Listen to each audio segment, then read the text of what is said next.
Bismillahirrahmanirrahim. Assalamualaikum warahmatullahi wabarakatuh. Apa kabar anak-anakku yang Bapak cintai, anak Madrasah Hebat Man 1 Cirebon. Mudah-mudahan kalian masih dalam keadaan sehat sampai hari ini, dalam rangka kita melaksanakan himbauan dari pemerintah, yaitu stay at home, diam di rumah. Maka kita lakukan dengan kegiatan yang produktif, yaitu dengan belajar di rumah. Anak-anakku yang Bapak cintai, menyambung lagi dari kemarin video yang pertama, yaitu masih tentang belajar sejarah Indonesia dengan tema bagaimana kondisi Indonesia pasca kemerdekaan, atau tidak jauh dari tema Indonesia Merdeka. Anak-anakku yang Bapak cintai, kemarin kita sudah belajar sampai bagaimana sih kondisi Indonesia setelah proklamasi kemerdekaan dari segi politik, ekonomi, gitu ya, dan ada berbagai macam teror, gangguan dari berbagai pihak untuk kembali merebut kemerdekaan Indonesia. Nah, saat ini kita akan membahas ya materi selanjutnya, yaitu bagaimana sih latar belakang sekutu dan beberapa pasukan yang datang ke Indonesia. Apa sih latar belakangnya, dan kemudian apa respon bangsa Indonesia terhadap kedatangan bangsa-bangsa asing yang masih ingin merebut kemerdekaan. Anak-anakku yang Bapak cintai, kita mulai dari apa sih latar belakang bangsa sekutu datang ke Indonesia. Tetapi sebelumnya kita perlu tahu bahwa pada masa sekitar proklamasi, masyarakat Indonesia itu masih dalam euforia kemerdekaan. Jadi suasananya masih suasana Indonesia merdeka. Mereka masih sangat semangat ya, dengan rasa nasionalisme dan patriotisme yang sangat besar. Karena baru tumbuh menjadi sebuah negara yang luar biasa. Maka tak heran masyarakat mencurahkan semangat nasionalisme dan patriotismenya itu dalam coretan dinding. Misalnya ada coretan di dindingnya kereta, di dinding di sekitaran jalan-jalan itu ada coretan Indonesia Merdeka, hidup atau mati, semangat melawan kolonialisme, dan seterusnya. Selain coretan juga pada saat itu untuk mencurahkan rasa nasionalisme, masyarakat juga membuat salam atau sapaan khusus pada saat itu, yaitu disebut pekik kemerdekaan. Jadi setiap ketemu masyarakat dengan masyarakat yang lainnya, orang dengan orang lainnya, jalan-jalan ketemu, itu mereka mengucapkan kata merdeka.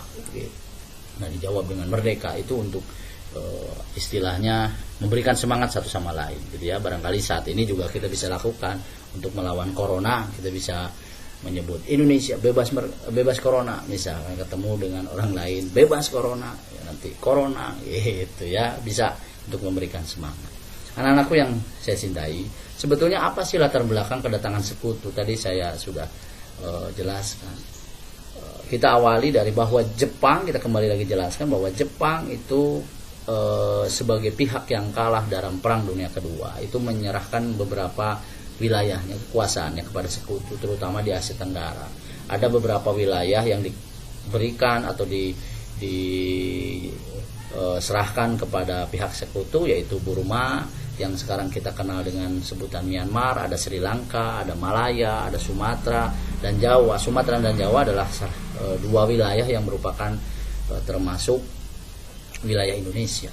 Nah, ini diserahkan oleh Jepang kepada sekutu yang diwakili oleh pasukan Inggris. Ini latar belakangnya, sehingga kita bisa tangkap benang merahnya bahwa kenapa pasukan sekutu atau pasukan Inggris datang ke Indonesia. Jadi antaranya untuk menerima penyerahan kekuasaan tadi di Sumatera dan Jawa. Inggris kemudian membentuk komando khusus untuk menerima penyerahan kekuasaan tersebut, yang kemudian disebut SEAC, singkatan itu sebetulnya dari hurufnya itu SEAC ya, itu dalam bahasa Inggris, Southeast Asia Command. Jadi komandonya gitu ya, untuk menerima penyerahan tadi, yang dipimpin oleh Laksamana Lord Mountbatten yang berkedudukan di Singapura untuk melaksanakan tugas-tugas tersebut. Pada perkembangan selanjutnya, saya kemudian dia membentuk divisi baru untuk melaksanakan tugas tersebut, yang kemudian dikenal dengan AFNI atau singkatan dari Light Forces Netherlands East India. Di situ sudah ada kata Nederlandnya, berarti ada Belanda yang terlibat. AFNI ini dipimpin oleh Sir Philip Christison. tugas utamanya adalah ada 5 poin. Ya, yang pertama, tugas utama dari AFNEI datang ke Indonesia, yang pertama adalah menerima penyerahan kekuasaan dari Indonesia. Kekuasaannya bukan seluruh Indonesia, tapi sekali lagi tadi hanya Sumatera dan Jawa. Yang kedua adalah melucuti dan memulangkan tentara Jepang. Jadi tentara Jepang karena dia sudah menyerah kepada Sekutu, maka harus dilucuti, diambil senjatanya, perlengkapan perangnya semua, kemudian dia tangkap dan dipulangkan lagi ke Jepang. Masih ada sisa-sisa kekuatan Jepang di Indonesia. Yang ketiga adalah mengurus tentara Belanda. Tentara Belanda yang mana? Yang ditahan oleh Jepang ketika Jepang masuk ke Indonesia. Kemudian ada beberapa tentara Belanda yang masih ditahan oleh Jepang. Itu sisa-sisa bekas tentara Kenil Belanda, tentaranya Belanda. Gitu ya. Yang keempat adalah memelihara ketertiban dan keamanan supaya pelaksanaan tugasnya lancar.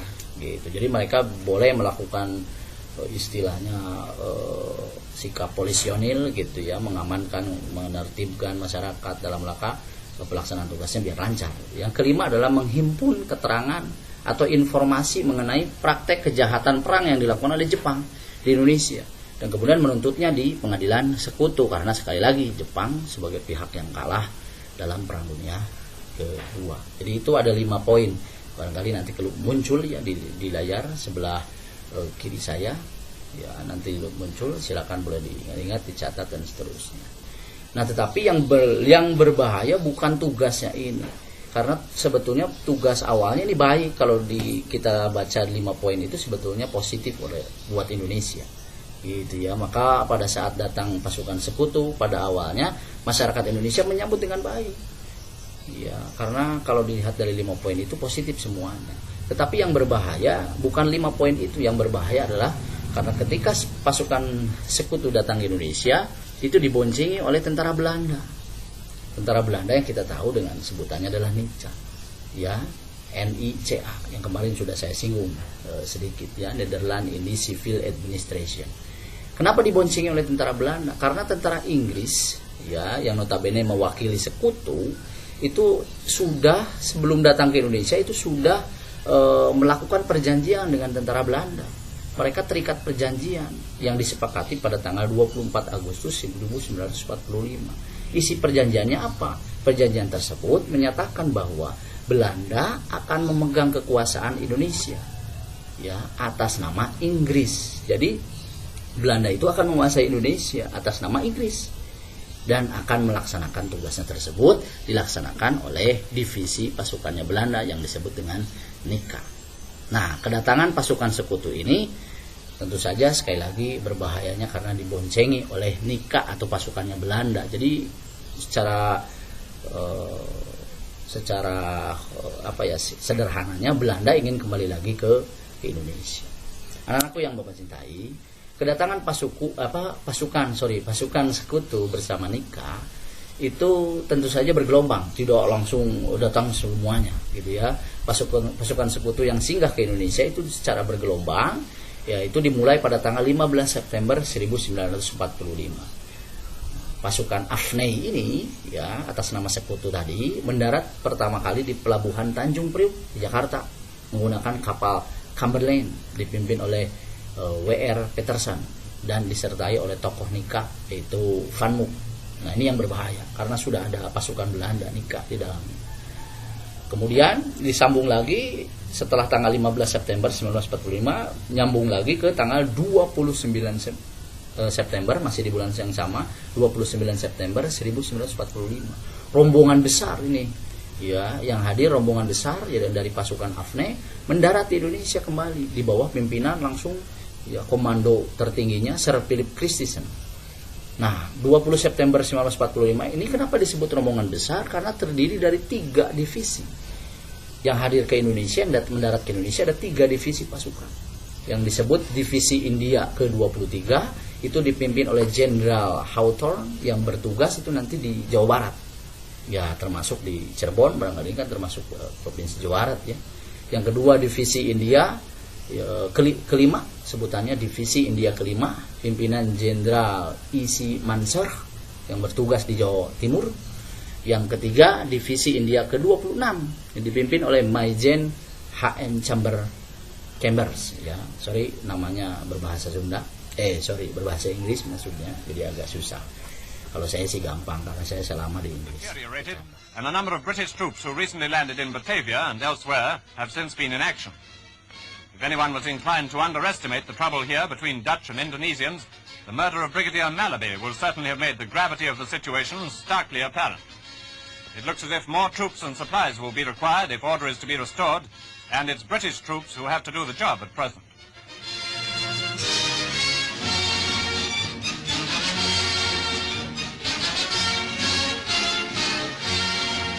General Christensen, seen here with General Slim, has declared his intention of using all the force that is necessary by land, sea, and air. Oke, sekali lagi, yang ketiga Divisi India ke-26 dipimpin Majen HM Chambers, bertugas di daerah Sumatera. Gitu. Anak-anakku yang Bapak cintai, lalu bagaimana respon bangsa Indonesia dengan kedatangan pasukan-pasukan yang tadi saya sebutkan, pasukan sekutu, kemudian nikah ke Indonesia pasca kemerdekaan? Pada awalnya sekali lagi masyarakat Indonesia menyambut dengan baik karena memang dari poin-poin tujuan mereka datang ke Indonesia itu cukup positif orang Indonesia. Tetapi pada perkembangannya mereka melakukan pelanggaran-pelanggaran yang kita anggap sebagai pelanggaran. Kenapa? Karena sebetulnya Indonesia sudah berdiri menjadi sebuah negara. Nah, ketika mereka datang di sini, pasukan sekutu dan pasukan nikah itu melakukan beberapa pelanggaran yang kita anggap pelanggaran. Yang pertama adalah mereka mempersenjatai ex-tawanan Jepang yang notabene-nya mantan pasukan Kenil yang tadi sebetulnya tujuannya hanya diurus saja gitu ya. Kemudian diperlengkapi senjata dan kemudian diperintahkan untuk melakukan kekacauan di Indonesia. Gitu. Yang kedua adalah memerintahkan masyarakat Indonesia untuk menyerahkan senjata hasil rampasan dari pasukan Jepang kepada pasukan sekutu. Jadi perintah ini dari pasukan sekutu secara umum kepada masyarakat Indonesia yang telah merampas senjata tentara Jepang, itu diperintahkan harus diserahkan senjata tersebut kepada sekutu. Yang ketiga adalah ada beberapa insiden, diantaranya ada pengibaran bendera dan lambang-lambang kenegaraan yang tentu saja ini menyinggung hati masyarakat Indonesia yang secara waktu itu mereka masih semangat dengan semangat nasionalismenya gitu, dan beranggapan bahwa Indonesia telah merdeka.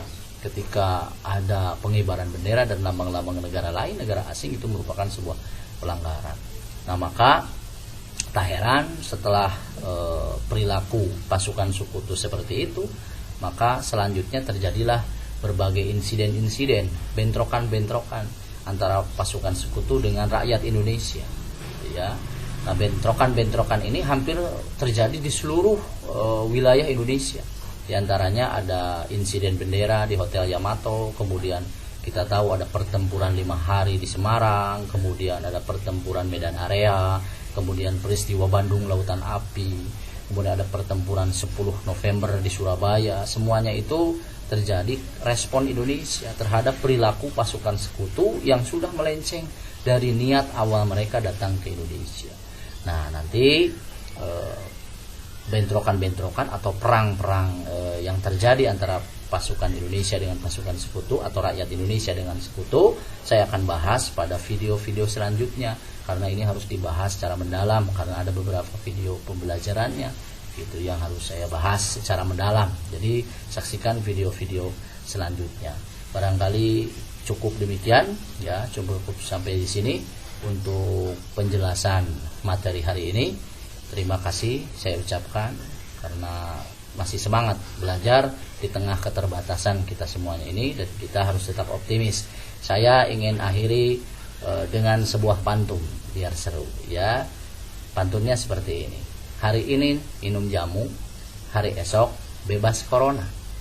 Hari ini kita bertemu, hari esok kita bersama. Terima kasih. Wassalamualaikum warahmatullahi wabarakatuh.